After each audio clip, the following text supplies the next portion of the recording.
جہاں افریقہ کا جنگل ہے، وہ کینیا اور تنزانیہ کا جنگل دنیا کا سب سے بڑا جنگل ہے، ابھی دیکھ کر آیا ہوں میں، ہماری جماعت چلے کی تھی، یہ اس سے بھی بڑا پاکستان ہو یا کوئی دیش ہو، میرا دیش ہے، میں اس کے لیے آنسو بہا رہا ہوں۔ پولیس کے رویے مالدار کے لیے اور، غریب کے لیے اور، طاقتور کے لیے اور، پیسہ دینے والے کے لیے اور، رشوت دینے والے کے لیے اور، ظالم کو پوچھنے والا کوئی نہ ہو، مظلوم کی سننے والا کوئی نہ ہو۔ یہ کیسی عدالتیں ہیں جہاں مظلوم کی صدا نہ پہنچ سکے؟ یہ کیسا انصاف ہے کہ مظلوم کو انصاف لینے کے لیے اگلی نسل تک کا انتظار کرنا پڑے؟ یہ کیسا انصاف ہے جہاں گھر بک جائیں، جائیدادیں بک جائیں اور پھر بھی وکیل کی فیس پوری نہ ہو؟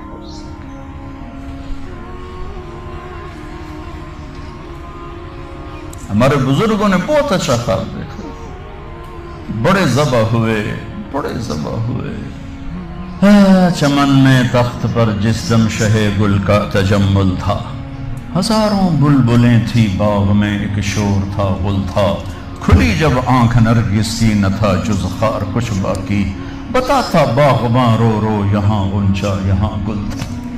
اپنی تاریخ پڑھو اللہ کے واسطے، تم بھی کیسے نادان نسل ہو ہماری کہ صرف پیسہ بنانے کو اپنی زندگی کی منزل بنا کے بھاگے جا رہے ہو، بھاگے جا رہے ہو، بھاگے جا رہے ہو۔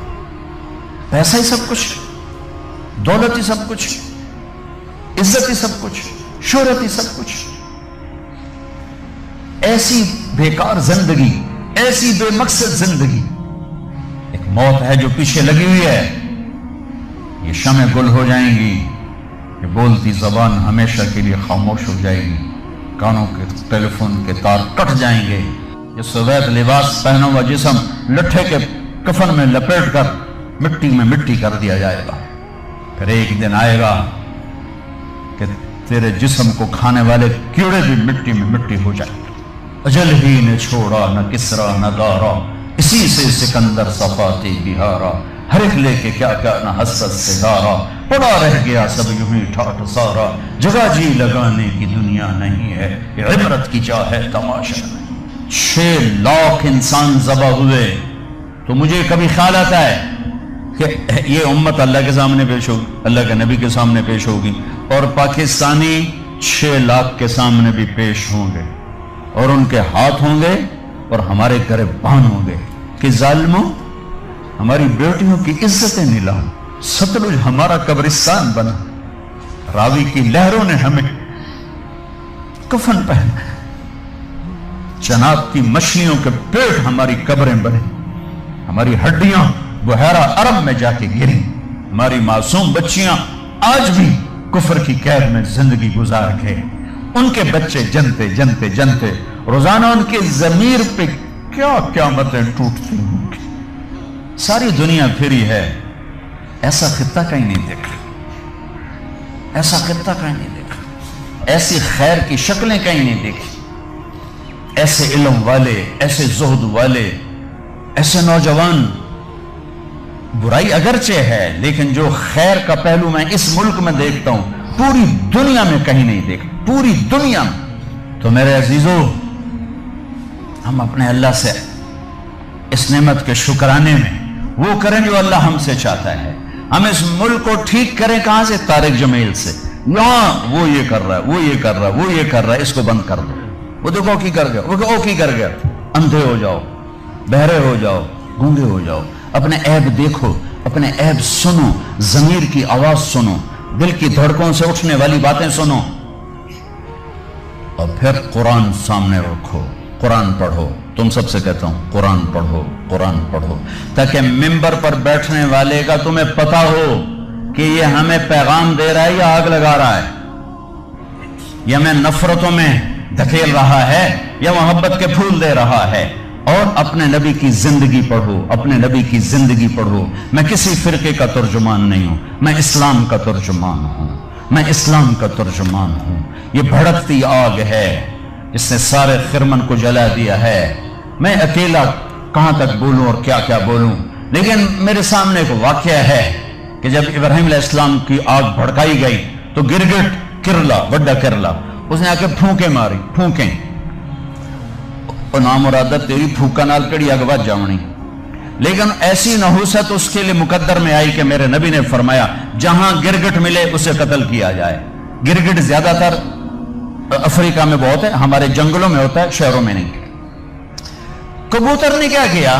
اس نے چونچ میں پانی بھرا اور جا کر ابراہیم علیہ السلام کی آنکھ کے اوپر گرایا. کہ میرے کو پوچھنی تو کوئی نہیں، پر میرا نا تا لکھ مجاون آلے ہیں. تو میرے اللہ نے کبوتر کی ایسی محبت ڈالی لوگوں کے دلوں میں کہ حرمین میں کبوتر کے سوا کوئی پرندہ کوئی.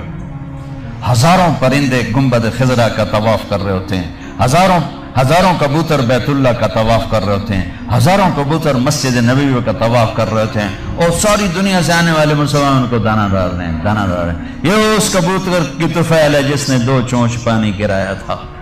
میں کچھ نہیں ہوں، میں ایک کبوتر ہوں جو 2 چونچ پانی گرا رہا ہوں. اس بھڑکتی آگ کو میں نہیں بجھا سکتا، لیکن میں اس آگ کو میں پھونک نہیں مار سکتا. میں پھونک مارنے والوں میں اپنا نام نہیں لکھانا چاہتا.